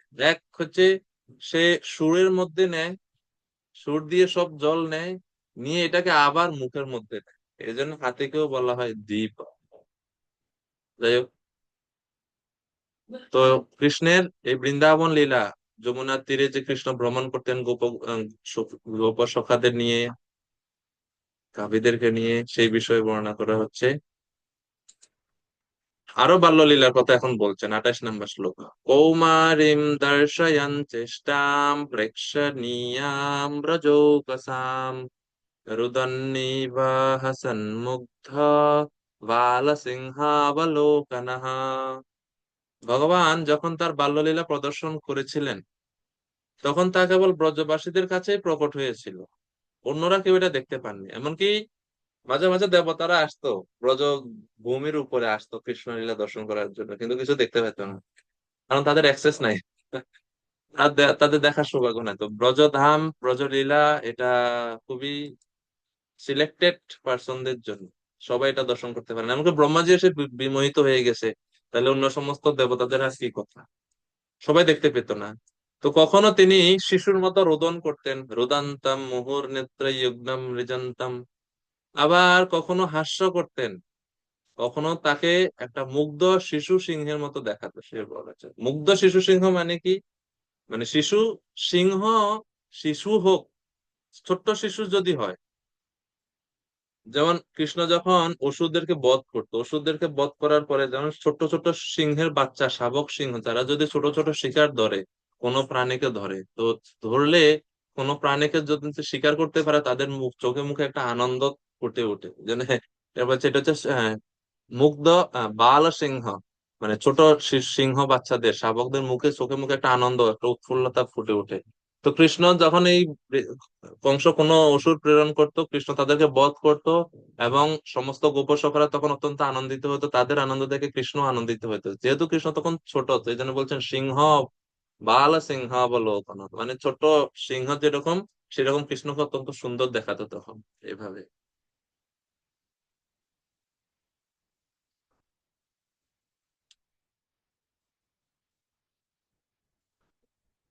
এরপরে কৃষ্ণের গোচারণ লীলা তিনি পরবর্তী 29 নম্বর শ্লোকে স্মরণ করছেন। সবাগোধনম লক্ষ্যা নিকেতম সিতগোভৃশম চারয়ন্ননু চারয়ন অনুগান গোপান রণদ্বেনু অরিরমাত। পরম সুন্দর গাভী ও বৃষদের চারণ করতে করতে সমস্ত ঐশ্বর্য ও সৌভাগ্যের আলোয় ভগবান তার বংশীর বাজাতে, এভাবে তিনি তার বিশ্বস্ত অনুচর গোপবালকদের উল্লসিত করতেন। কৃষ্ণ বংশীধ্বনির মাধ্যমে গোপ সখা এবং গাভী এবং সমস্ত প্রাণীদের অত্যন্ত আনন্দ বিধান করতেন এবং গোচারণ করতেন। তো প্রভুপাদ তাৎপর্যে মানব সমাজের পিতা মাতা সদৃশ গাভীর মহিমা প্রভুপাদ ব্যাখ্যা করছেন শাস্ত্রে। প্রভুপাদ বলছেন স্মৃতি শাস্ত্রে গাভী হচ্ছে মানুষের মাতা, বৃষ হচ্ছে পিতা, এভাবে বর্ণনা করা হচ্ছে। আপনারা কেউ জানেন এটা কোন শ্লোকে বর্ণনা করা হচ্ছে যে গাভী মাতা? কোন শ্লোকে বর্ণনা করা হচ্ছে কেউ বলতে পারবেন? গাভী যে আমাদের মাতা, শাস্ত্রে কোন শ্লোকে সেটা আছে কি? স্মৃতি শাস্ত্রে আছে। মানব সমাজে আমাদের 7 প্রকারের মা রয়েছে: আত্মমাতা, গুরু পত্নী, ব্রাহ্মণী, রাজপত্নিকা, ধেনু, ধাত্রী তথা পৃথ্বী সপ্তেতা মাতার স্মৃতা। যে আমাদের 7 প্রকারের মা রয়েছে। আত্মমাতা মানে নিজের মা, যার কাছে, যে মায়ের কাছ থেকে আমরা, যে মায়ের গর্ভ থেকে আমরা জন্মগ্রহণ করছি, আত্মমাতা। গুরু পত্নী, বৈদিক সময়ে অনেক সময় গুরুদেবেরা মানে গৃহে ছিলেন, মানে গৃহস্থ ছিলেন, ওনাদের স্ত্রী থাকতো। তো গুরু পত্নী যিনি, উনি হচ্ছেন মায়ের মতো সম্মানীয়। আত্মমাতা, গুরু পত্নী। ব্রাহ্মণী মানে ব্রাহ্মণ পত্নী, তিনিও মায়ের মতন সম্মানীয়। ব্রাহ্মণী। রাজপত্নিকা মানে রানী, রাজার যে স্ত্রী, রানীমা, রানীমা বলা হয়, উনিও মায়ের মতো সম্মানীয়, রাজপত্নিকা।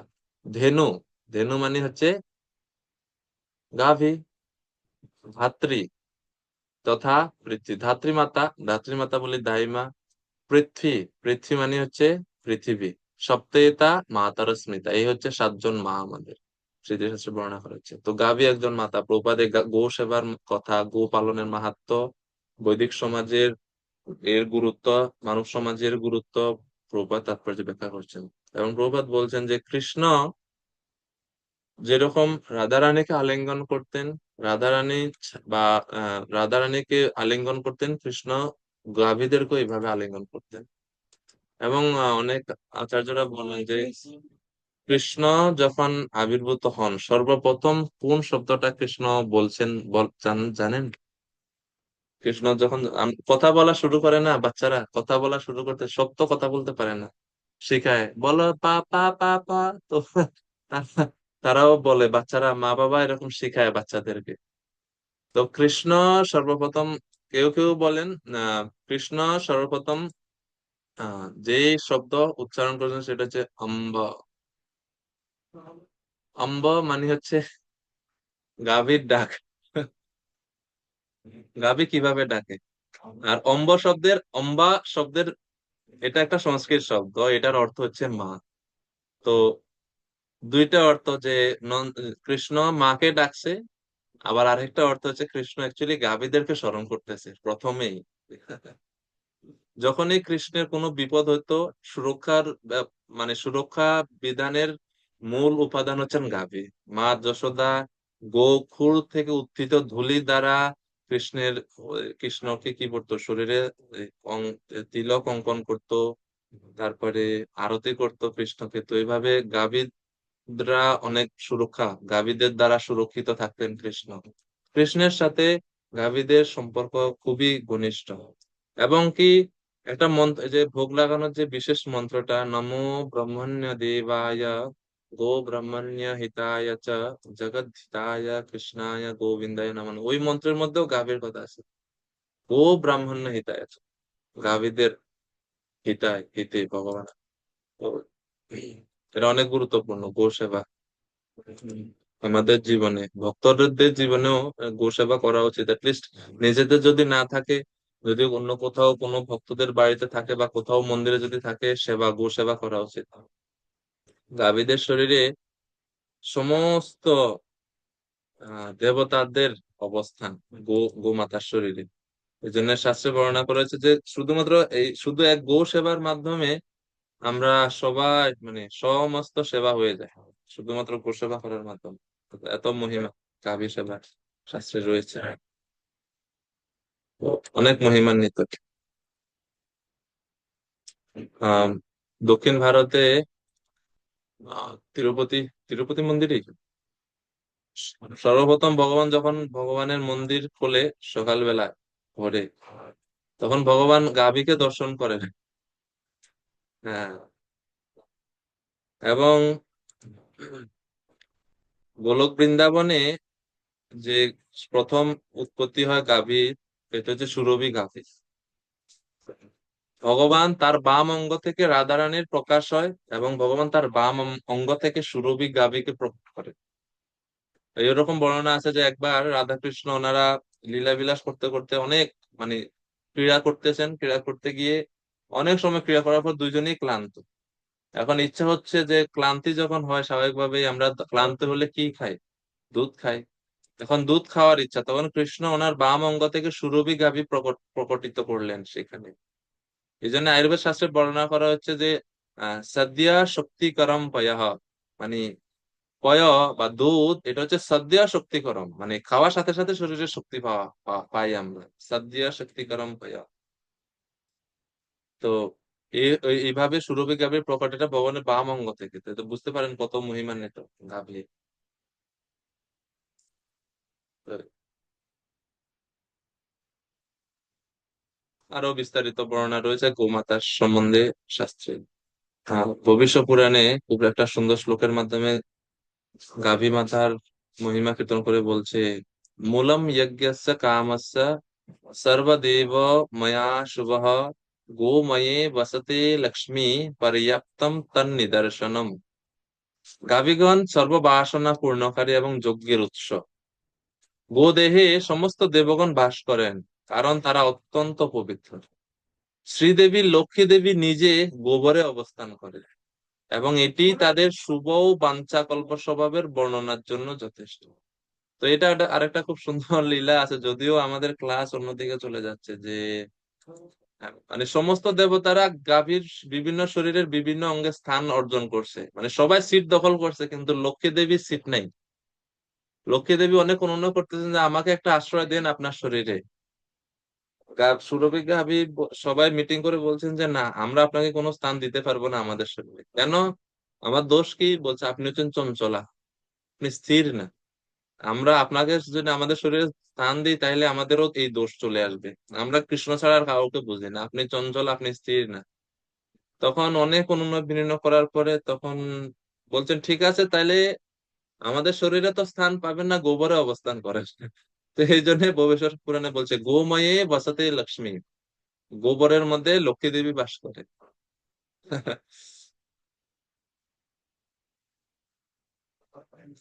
গোবর এই জন্য শুদ্ধ, শাস্ত্রে বর্ণনা করেছে। আমাদের গ্রামের আমরা শহরের জীবনে তো এগুলো পাওয়া যায় না। গ্রামে আমরা ছোটবেলায় দেখতাম মা ঘুম থেকে উঠলে দেখতাম যে পুরো বাড়িতে উঠানে মানে গোবর এবং জল মিশ্রিত করে পুরো ছিটানো হতো পুরো বাড়িতে। আপনারা কেউ এরকম করছেন বা করতে ছোটবেলায় দেখছেন? অবশ্যই দেখবেন, কারণ অনেকে বেশিরভাগই তো গ্রামেই হবে হয়তো, বা শহরবাসী তো পরে হয় মানুষরা, প্রথমে গ্রামেই থাকে। তো এই জন্য দেওয়া হয়তো বৈদিক। আমরা তো ছোটবেলায় বুঝতাম না, ভাবতাম যে আরে খালি লাখের মধ্যে সারা বাড়িতে গোবর ছিটেছে গে। কিন্তু এখন বুঝতে যে আসলে এটা অনেক মহিমান্বিত। গঙ্গা দেবী অবস্থান করে গৌমূত্রের মধ্যে। চিন্তা করেন, গঙ্গা মাতা, গঙ্গা দেবী, গৌমূত্রে চ তথা গঙ্গা, দধি ক্ষীর ঘৃতেষু চ, বিষ্ণু ধর্মোত্তর পুরাণে বর্ণনা করা হচ্ছে। তো আরো বিশেষ মানে অনেক বিস্তারিত বর্ণনা আছে। যাই হোক, আমরা পরবর্তীতে যাই। শ্লোক নাম্বার 30। কংস কর্তৃক প্রেরিত অসুরদেরকে নিধন। তো প্রায় যখন এই কৃষ্ণ এইভাবে বৃন্দাবনে লীলাবিলাস করছেন, মাঝে মাঝে কংস উপহার পাঠাতো ভাগনার জন্য। বর্ণনা করা হচ্ছে যে মামা যেরকম ভাগিনাদের জন্য মাঝে মাঝে খেলনা নিয়ে আসে, তো কংস মাঝে মাঝে কৃষ্ণের জন্য বিভিন্ন খেলনা পাঠাইতেন। কিরকম খেলনা? খেলনাগুলো একটু আকারে বড়, আর খেলনাগুলো সব অ্যাক্টিভ। বকাসুর মাঝে মাঝে বক একটা পাঠায়, মাঝে মাঝে ষাঁড় একটা পাঠায়, মাঝে মাঝে সাপ একটা পাঠায়।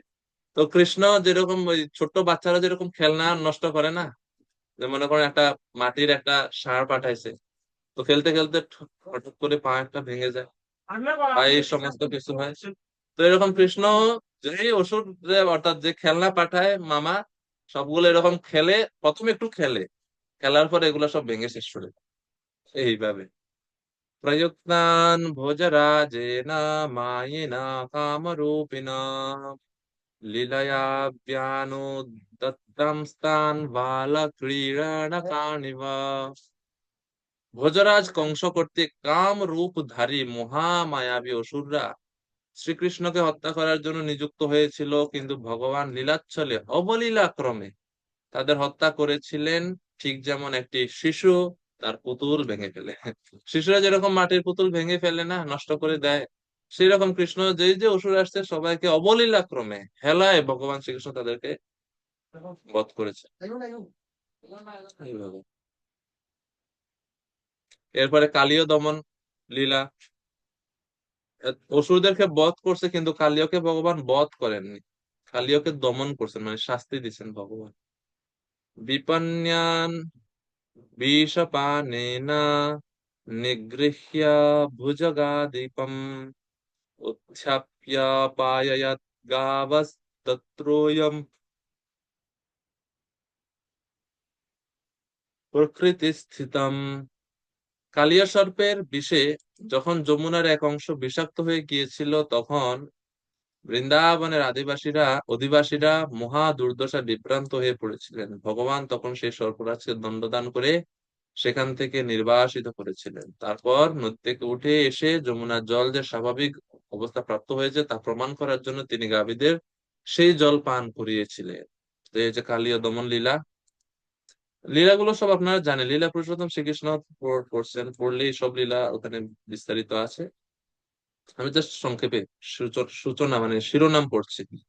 এরপরে গোবর্ধন পূজার কথা, ইন্দ্রের গর্ব নাশ করার জন্য ভগবান কিভাবে ইন্দ্র পূজা বন্ধ করে, ইন্দ্রের যজ্ঞ বন্ধ করে গোবর্ধন পূজা করার ব্যবস্থা করছেন, সেই সম্বন্ধে বলা হচ্ছে।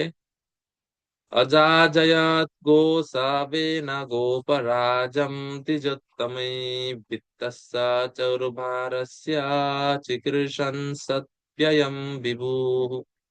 মহারাজ নন্দের সমৃদ্ধশালী বৃত্তসমূহ গোপূজায় ব্যবহার করার বাসনা এবং দেবরাজ ইন্দ্রকে শিক্ষা দেওয়ার উদ্দেশ্যে পরমেশ্বর ভগবান শ্রীকৃষ্ণ তার পিতাকে উপদেশ দিয়েছিলেন অভিজ্ঞ ব্রাহ্মণদের সাহায্যে অর্থাৎ গোচারণ ভূমি ও গাভীদের পূজা করার জন্য।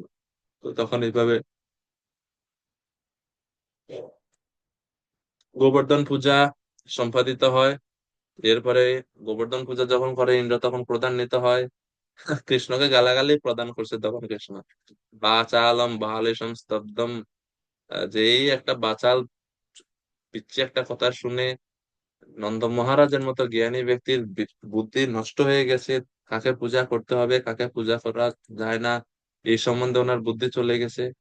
এই বালক বাচাল ও বালিশ বালক বুদ্ধি তার, এইভাবে গালিগালাজ করতেছে ইন্দ্র কৃষ্ণকে।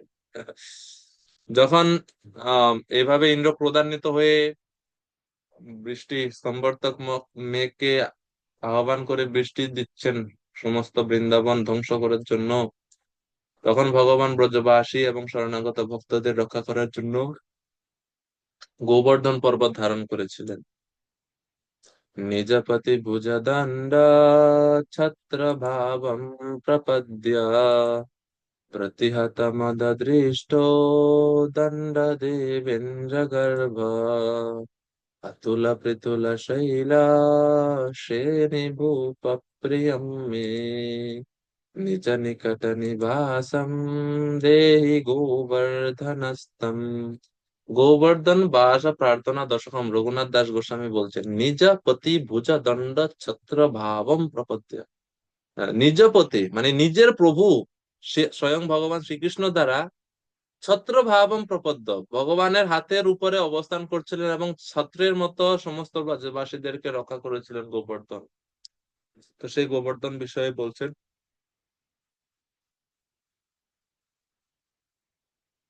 গোবর্ধন আরো বিস্তারিত তো অনেক আছে, আমরা যাচ্ছি না সেই দিকে।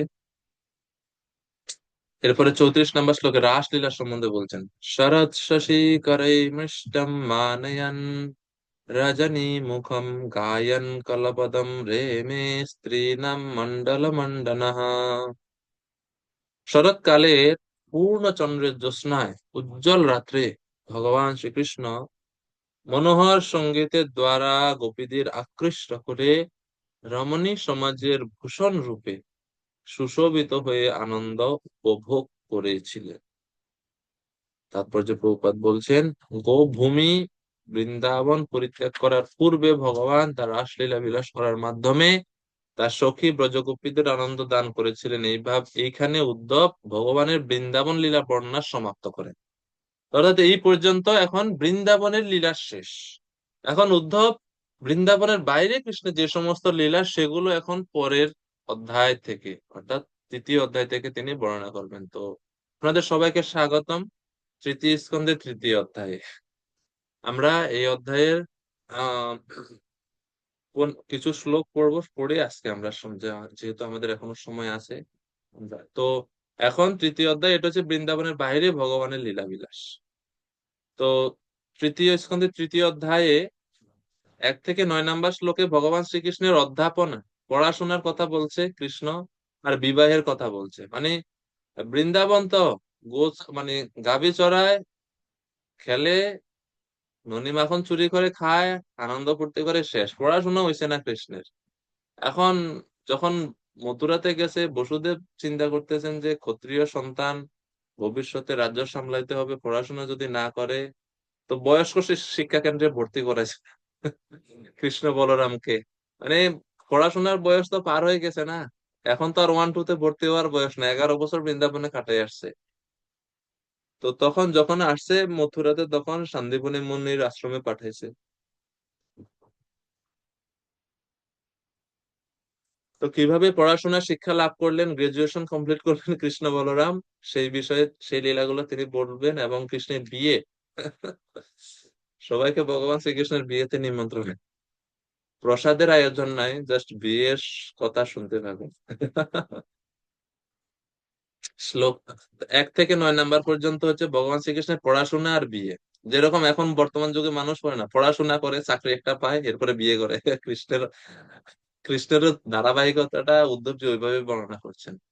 এরপরে 10 থেকে 15 নম্বর শ্লোকে অসুর বধ এবং কুরুক্ষেত্রের যুদ্ধ, বিভিন্ন অসুরদেরকে বধ করছেন ভগবান, সেটা আর কুরুক্ষেত্রের যুদ্ধের কথা অনুসরণ করছেন। এরপরে 16 থেকে 23 নম্বর শ্লোকে কৃষ্ণ যখন দ্বারকায় গেলেন, কৃষ্ণের যে দ্বারকা, হস্তিনাপুর যখন কৃষ্ণ গেলেন, দ্বারকা ত্যাগ করে হস্তিনাপুর গেলেন, ওই লীলাগুলো, দ্বারকা এবং হস্তিনাপুরের লীলার কথা তিনি বলছেন। আর 24 থেকে 28 এই কয়েকটি শ্লোকে যদুবংশ ধ্বংসের নৈপথ্যে যে সমস্ত ঘটনাবলী জড়িত ছিল তা তিনি বর্ণনা করেছেন। অ্যাকচুয়ালি বিদুরের প্রশ্ন ছিল যে যদুবংশ ধ্বংস হয়ে গেছে কিনা, কিভাবে হয়েছে, কৃষ্ণ এখনো আছেন কিনা, ওই বিষয়ে। তো বিশ্বনাথ চক্রবর্তী ঠাকুর বলছেন যে যদুবংশ ধ্বংসের এই কাহিনীটা কিভাবে, এই কথাটা, এই এত দুঃখজনক কথাটা কিভাবে উদ্ধব বলবেন, এই জন্য উনি প্রথমে কৃষ্ণের বিভিন্ন মাধুর্য লীলাগুলো, যে সমস্ত আনন্দদায়ক লীলাগুলো বর্ণনা করছেন, এবং করতে করতে আস্তে আস্তে শেষে গিয়ে বলছেন যে কৃষ্ণ তো নাই, কৃষ্ণ যদুবংশ তো চলে গেছে, যেটা উনি একবারে শেষে গিয়ে বলছেন। প্রথমে উনি আনন্দ মানে জাস্ট কষ্টটা যাতে বেশি না হয় এই জন্য তিনি প্রথমে এই কৃষ্ণের বৃন্দাবন লীলা এগুলা বর্ণনা করছেন এখন। তো 24 থেকে 28 সেটা বর্ণনা করছেন। আমরা 1 থেকে 9 আমরা পড়বো আজকে। শ্লোক নাম্বার 1, কৃষ্ণ কর্তৃক কংসের বধ। তো কৃষ্ণ এখন বৃন্দাবন শেষ, বৃন্দাবন থেকে চলে আসছে এখন কোথায়? অক্রুরজি গেছেন, বৃন্দাবন থেকে কৃষ্ণ বলরামকে নিয়ে মল্লযুদ্ধ করতে চলে আসছেন। মল্লযুদ্ধে মুষ্টিক, চাণর এবং কুবলয় পীড় তাদেরকে বধ করলেন শ্রীকৃষ্ণ। করার পরে কংসকে বধ করছেন। তো সেটা বলছেন, উদ্ধব উবাচা ততঃ সাগত্য পুরম সপিত্রো চিকীর্ষয়া সম্বলদেব সংযুতা নিপাত্য তুঙ্গাদ্রিপയൂথনাথম হতম ব্যকর্ষৎ ব্যসুমোজসোর্ভ্যাম। সুদ্ধজি বললেন যে তারপর শ্রীকৃষ্ণ বলদেব সহ মথুরাপুরীতে গিয়ে তাদের পিতা মাতার আনন্দ বিধানের জন্য জনসাধারণের নেতা কংসকে তার সিংহাসন থেকে টেনে এনে মহাবলে তাকে ভূমিতে ফেলে হত্যা করেছিলেন। কৃষ্ণ কংসকে হত্যা করলেন। হত্যা করে সবার মনের যে ভয় এবং যশোদা দেবকী বসুদেবের যে বন্দী অবস্থা সেখান থেকে তিনি মুক্ত করলেন। তো ওনারাও ওই স্টেডিয়ামে দেখছেন, মল্লযুদ্ধের স্টেডিয়ামে সবাই আসছেন, সব মথুরাবাসী সবাই আসছে, সবার সামনে ভগবান বধ করছে। মৃত্যুর কংসকে বধ করার পরে কৃষ্ণ কংসের শরীর টেনে নন্দ এই দেবকী বসুদেবের সামনে আনছেন। তো কেন টেনে আনলেন? যে মানে যখন কংস এরকম ভূপতিত মানে ভূমিতে পড়ে গেছে, দেবকী মনে মনে কি ভাবতেছে জানেন? দেবকী মাতা ভাবতেছেন যে কংস এত তাড়াতাড়ি তো মরার কথা না, এত শক্তিশালী, এত বড় বড় অসুররা তার কিছু করতে পারে না। আমার এই ছোট্ট কৃষ্ণ কিভাবে তাকে হত্যা করতে পারে? আমার মনে হয় সে কোনো মায়া করতেছে। তো এই জন্য মা বাবার মনে যাতে এই ভয়টা না থাকে, এই জন্য কৃষ্ণ কংসকে হত্যা করার পর শরীর টেনে নিয়ে গেছেন, দেহ টেনে নিয়ে যায় এভাবে। তো 3টা কারণ কংসের মৃতদেহকে কৃষ্ণ মাটিতে টেনে এনেছিলেন, এর কারণ 3টা। প্রথম হচ্ছে ভগবানের পিতামাতা তাদের প্রতি বাৎসল্য স্নেহবশত গভীর বিপদের আশঙ্কা করেছিলেন, সেই জন্য। তারপরে কংসকে যে তিনি সত্যি সত্যি বধ করেছেন তার দেখাবার জন্য তিনি টেনে এনেছেন। আর 3য় কারণ হচ্ছে দেবতাদের সন্তুষ্টি করার জন্য। স্বর্গ থেকে দেবতারা খুব হিট, যে খুব অত্যাচার পাইছে এতদিন কংসর কারণে, তাকে কিছু কেউ সাহায্য করতে পারে না। এখন কৃষ্ণ যখন হত্যা করলেন তখন সবাই খুব আনন্দ, দেবতারা। তো কংসবধ হলো। এখন পড়াশোনা করতে হবে, পড়াশোনা না করলে ভবিষ্যতে কোনো চাকরি পাবে না। এই জন্য সন্দীপনী মুনির নিকট বেদ শিক্ষা, গুরুকুল শিক্ষা লাভের জন্য পাঠানো হলো। সন্দীপনে সকৃত প্রোক্তম ব্রহ্মাদিত্যা সবিস্তরম তস্मै প্রাদদ্বরম পুত্রম মৃতম পঞ্চজনোদরাত। তারপর গুরু সন্দীপনী মুনির কাছে কেবল একবার মাত্র শ্রবণ করে তিনি বিভিন্ন শাখা সমেত সমস্ত বেদ অধ্যয়ন হৃদয়ঙ্গম করেছিলেন এবং তার গুরুদেবের প্রার্থনা অনুসারে তার পুত্রকে যমলোক থেকে ফিরিয়ে এনে তাকে উপহার দিয়েছে। তো এটা হচ্ছে ভগবান শ্রীকৃষ্ণের গুরু দক্ষিণা। গুরুদেবের কাছ থেকে জ্ঞান লাভ করার পরে গুরু দক্ষিণা দেওয়া লাগে। একদিনে এক একটা কলা, মানে ভক্তের সিন্ধুতে রূপ গোস্বামী ভক্তের সিন্ধু গ্রন্থে বলছে যে কৃষ্ণ কি কি শিখছে। গান গাওয়া একটা কলা, নৃত্য করা একটা কলা, ছবি আঁকা একটা কলা, কৃষ্ণ সব কিছু শিখছে। এক একদিন এক একটা বিদ্যা, মানে একবার একবার করেই মুখস্থ শেষ, আর লাগে না অত। তারপরে বর্ণনা করা হয়েছে যে কৃষ্ণ কিভাবে চুল বাঁধতে হয়, কিভাবে কেশ প্রসাধন করতে হয়, এটাও কৃষ্ণ শিখছে। হ্যাঁ, শিখছে এই কারণে যে ভবিষ্যতে লাগবে। তো বিয়ে শাদী করলে মহিষীদের যদি মাঝে মধ্যে চুল টুল ঠিক করে দেওয়া লাগে, সাজিয়ে দিতে হয়, এই জন্য কৃষ্ণ শিখছে সবকিছু। হ্যাঁ, পায়ে কিভাবে আলতা লাগাতে হয় এটাও শিখছে। গৃহ কিভাবে পরিষ্কার পরিচ্ছন্ন রাখতে হয়, সাজাইতে হয় শিখছে। সবকিছু শিখছেন ভগবান সন্দীপনী মুনির কাছ থেকে। আর এই গুরু দক্ষিণা স্বরূপ গুরুদেবের গুরুদেবের ইচ্ছা হয়েছে যে আমার মৃত পুত্রকে যদি তুমি এনে দিতে পারো, কারণ সন্দীপনী মুনি জানে যে এই ইচ্ছা ভগবান ছাড়া আর কেউ এটা পূরণ করতে পারবে না, যেহেতু কৃষ্ণ হচ্ছেন স্বয়ং ভগবান, উনি অবশ্যই আমাকে রক্ষা করবে। তো এইভাবে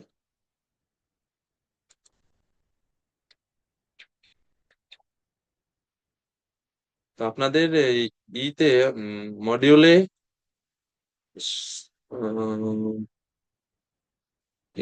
এটার উপরে না, 3 নম্বর শ্লোক, হ্যাঁ 2 নম্বর শ্লোকের উপরে সান্দীপনী মুনি শ্রীকৃষ্ণের কাছে যে অসম্ভব প্রার্থনা করেছিলেন তা থেকে প্রভুপাদ আমাদের কি সাধারণ নীতি শিক্ষা দিয়েছেন। তো এইটা এই শ্লোক থেকে খুঁজে বের করবো। অসম্ভব প্রার্থনা করছেন কৃষ্ণের কাছে অভ্যাস, কারণ এটাকে অন্য কেউ পূরণ করতে সমর্থ না কৃষ্ণ ছাড়া, সেই জন্য। 32 নম্বর শ্লোক, 32 না 2 নম্বর শ্লোক, শ্লোক নাম্বার 3 থেকে 5। এখন উদ্ধবজি স্মরণ করছেন কৃষ্ণ রুক্মিণী ও নগ্নজিতিকে বিবাহ লীলা। ভগবান যে বিয়ে করছেন বিভিন্ন প্রধান প্রধান মহিষী, প্রধানা মহিষী হচ্ছেন 8 জন। আহ এরপরে আরো আছেন 16,100, তো 16,108। তো সেই বিয়ের বিষয়গুলো এখন পরবর্তী শ্লোকে বর্ণনা হচ্ছে। প্রভু বলুন। হরে কৃষ্ণ প্রভু। প্রভু আপনি এই আমাদের মডিউলের ব্যাপারটা কি বললেন এখানটা একটু যদি বলেন আর একবার, বুঝতে না পারলাম না। না, ওইখানে ওই যে একটা প্রশ্ন আছে 2 নম্বর শ্লোকের উপরে, যে সন্দীপনী মুনি শ্রীকৃষ্ণের কাছে যে অসম্ভব প্রার্থনা করেছিলেন তা থেকে প্রভুপাদ হ্যাঁ, আমাদের কি সাধারণ নীতি শিক্ষা দিয়েছে, এটা প্রশ্নে আছে আর কি। আমি জাস্ট বললাম যে এটা এই 2 নম্বর শ্লোকের তাৎপর্যে ব্যাখ্যা করা হয়েছে। আচ্ছা, ওকে।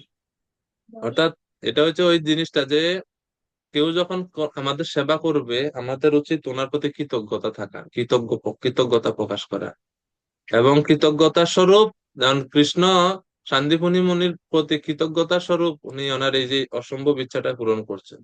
তো গুরুদেবের প্রতি সর্বান্তকরণে সবকিছু দিয়ে হলো গুরুদেবের সেবা করা কর্তব্য। এটা হচ্ছে আমাদের জীবনের চরম। শ্লোক নাম্বার 3 অনুবাদ। রাজা ভীষ্মকের কন্যা রুক্মিণীর সৌন্দর্য ও সৌভাগ্যের আকৃষ্ট হয়ে বহু রাজা এবং রাজপুত্র তাকে বিয়ে করাবার জন্য স্বয়ংবর সভায় উপস্থিত হয়েছিলেন, কিন্তু শ্রীকৃষ্ণ সেই সমস্ত রাজাদের মস্তকে পদক্ষেপ করে গরুর যেভাবে অমৃত কলস নিয়ে গিয়েছিল ঠিক সেইভাবে রুক্মিণী হরণ করেছিলেন। তো কিভাবে ভগবান শ্রীকৃষ্ণ রুক্মিণী দেবীকে সমস্ত রাজাদের মাঝখান থেকে হরণ করে নিয়ে যান সেই লীলা বর্ণনা করছে।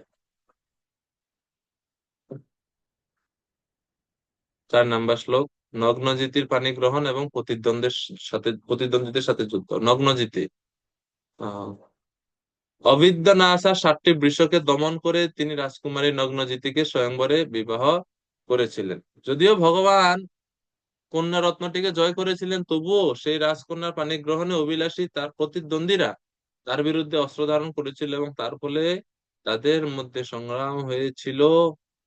অস্ত্র শস্ত্রে সুসজ্জিত ভগবান তাদের সকলকে হত্যা করেছিলেন অথবা আহত করেছিলেন, কিন্তু তিনি নিজে অক্ষত ছিলেন।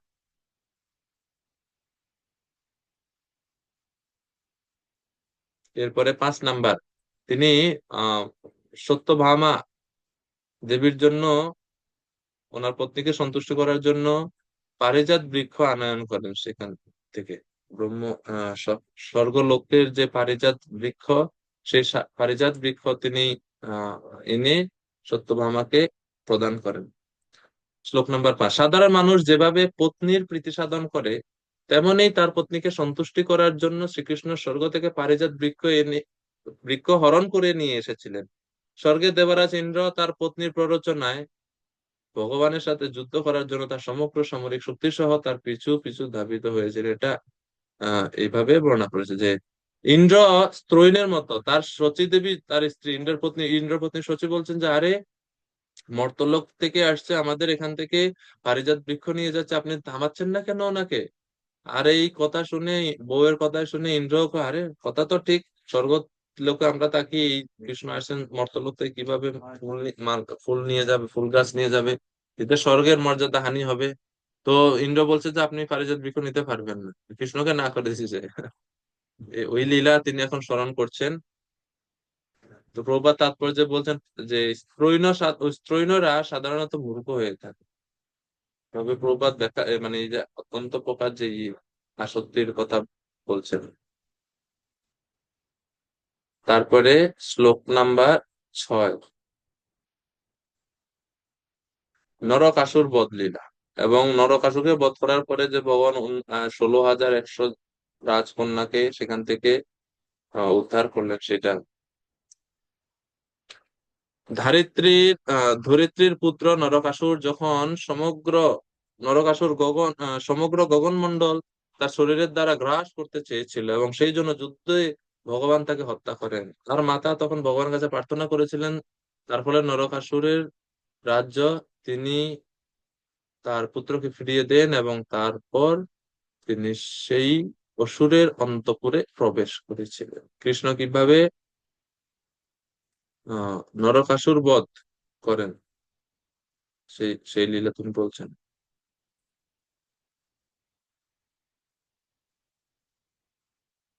এবং তিনি নরকাসুরকে বধ করার আগে ধরিত্রীর মাতার অনুমতি নিয়েছেন, কেননা ভূমিপুত্র হচ্ছে এই নরকাসুর। এই নরকাসুরের আরেক নাম হচ্ছে ভৌমাসুর, ভূমিদেবীর পুত্র। তো ভূমিদেবী হচ্ছেন ভগবানের পত্নী, এই জন্য। আর ওই ভূমিদেবীরই আহ প্রকাশ হচ্ছে সত্যভামা দেবী, সত্যভামা যে, এই জন্য ওনাকে সত্যভামাকে নিয়ে আসছে এবং সত্যভামার কাছ থেকে উপদেশ মানে অনুমতি নিচ্ছিলেন ভগবান। এই শ্লোক নাম্বার 7, অপহৃত ও বন্দী রাজকন্যাদের পত্নী গ্রহণ। তো যখন নরকাসুরকে বধ করে, নরকাসুরের একটা স্বভাব ছিল সমস্ত জায়গায় সব রাজকন্যাদেরকে নিয়ে নিয়ে এসে জমা করছে তার কারাগারে। তো 16,100 জন মোট সবাইকে ভগবান স্বীকার করেন। সেই সম্বন্ধে 7 নম্বর শ্লোকে, নরকাসুর কর্তৃক অপহৃত রাজকন্যারা আর্তবন্ধু শ্রীহরিকে দর্শন করে তৎক্ষণাৎ উঠে দাঁড়িয়ে অত্যন্ত আনন্দ, লজ্জা ও অনুরাগ যুক্ত দৃষ্টি দ্বারা তাকে প্রতিরূপে গ্রহণ করেছিলেন।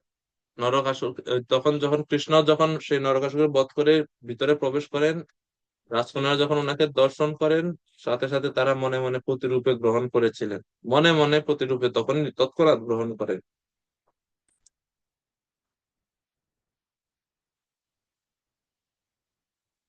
নরকাসুর বধ। এরপরে শ্লোক নাম্বার 8, অন্তরঙ্গা শক্তির প্রভাবে একই সময়ে অনুরূপ রূপ ধারণ করে বিবাহ। তো কিভাবে এখন 16,100 এতজন কে কিভাবে ভগবান মানে বিয়ে করেন বলছে, শ্রীকৃষ্ণ তার অন্তরঙ্গা শক্তির প্রভাবে নানা গৃহে অবস্থিত সেই সমস্ত রাজা রাজকন্যাদের অনুরূপ ভিন্ন ভিন্ন প্রকার রূপ ধারণ করে একই ধারণ করে একই একই সময়ে শাস্ত্রবিধি মতে তাদের বিবাহ করেছিলেন। মানে কৃষ্ণ নিজেকে প্রকাশিত করেন 16,100 রূপে প্রকাশিত করে একই সময়ে সবাইকে বিয়ে করছেন ভগবান বিধিপূর্বক। বিধি বিধু বিধি বিবাহ উচিত যে বিধি রয়েছে সেইগুলো পালন করে ভগবান তাদেরকে গ্রহণ করেছিলেন।